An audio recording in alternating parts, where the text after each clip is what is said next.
Hello friends, and welcome to this channel, Great Saints. And today let's have a look at 3 short stories. Now, Padre Pio seemed to have this incredible gift that he could actually read people's souls like an open book. So it must have been pretty scary being in the presence of Padre Pio. What was he seeing within us that we wouldn't want him to know about? But let's take it a step further. For Padre Pio, was it like he could just pose a question to God and he'd instantly receive an answer from God? Was he God's Google in a sense? Let's find out by investigating these 3 stories. This is brought to us by the author Bernard Raphael.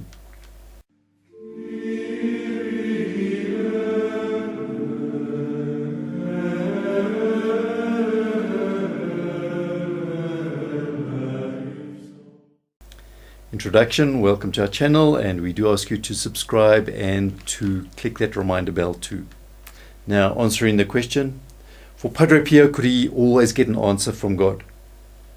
And here's an example of how God enlightened Padre Pio exactly. Now, Padre Benedetto had written to Padre Pio, and he was very concerned about this particular individual who had in fact fallen away. They'd backslidden completely and lost their faith. He wanted a bit of advice from Padre Pio. And so to this, Padre Pio hadn't even met the person. He gave this very detailed reply of how the devil had in fact snared the soul in his net. And he said, when this particular lady saw how favored she was by God, she was absolutely amazed at all that God was doing for her. She could in fact clearly discern the difference between things of heaven and things that would take her away from heaven. And so at this stage, Padre Pio says, she was proceeding very, very well. But the enemy was ever alert. And so seeing such affection, he actually went a step further and convinced her that such certainty could never diminish.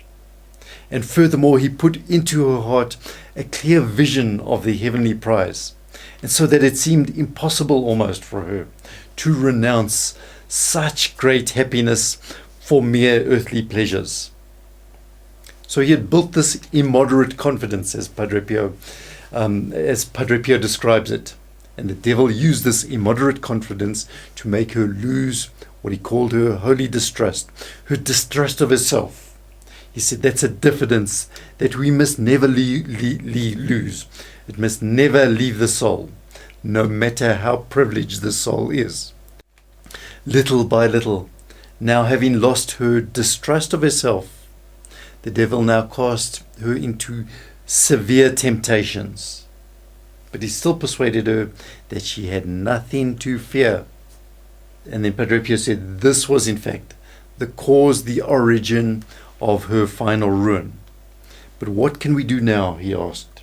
Well, let us pray that God will put her on the right path.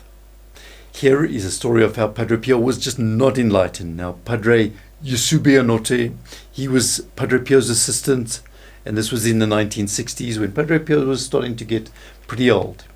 He was with him constantly, and the superior came to Padre Pio asking for some assistance, for some advice from Padre Pio. And Padre Pio told him, I'll pray about it. Well, a few days later, the Father Superior came back to Padre Pio and said, well, any answer? Padre Pio, all he could do was assure him, I have been praying and nothing further. At which the Superior was quite surprised, because wasn't this person revered as a prophet? And no answer? To which Padre Pio responded, if nobody up there is going to say something to me, then what sort of an answer can I give you? So Padre Pio had received no answer. In our 3rd example, brought to us by Bernard Raphael, Padre Benedetto and Father Agostino, they had now been eager that Padre Pio could become a spiritual director of different people, so they were steering people to him.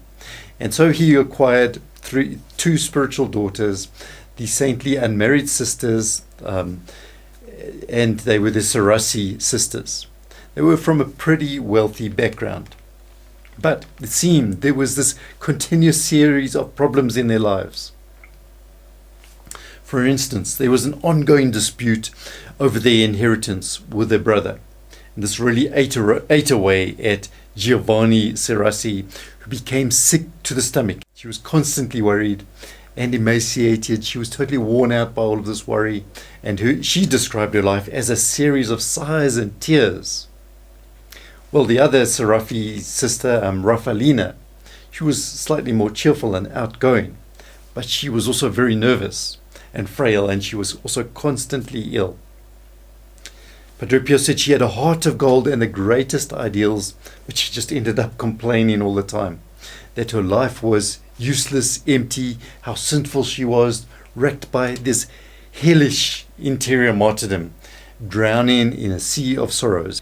And yet, Padre Pio maintained, through his extensive correspondence with her, that the Raffaellina's temptations were in fact proof of their soul's union with God, and that these storms that raged about them were proof of God's presence and his love. So how unexpected is that? The fact that they were being harassed meant that they were in fact in the Lord's service, and that the more fully you become a friend and intimate of God, he said, the more you will have to endure these temptations. So that's a spin I certainly didn't see coming. The more united the soul is, the more difficult things can become. Which just seems a complete contradiction of that first example of the obvious favors that caused the person to fall away in the end. Okay, now you're very welcome to help us on this channel with this Padre Pio apostolate, this great saints apostolate, and you just add your comments below the videos, share these videos with other people, with your friends and your colleagues, and also if we can count on your prayers, that is tremendous. And if you want to go one step further, any donations you wish to make will be most appreciated. Just go through to our website to make donations there. We do thank you for watching.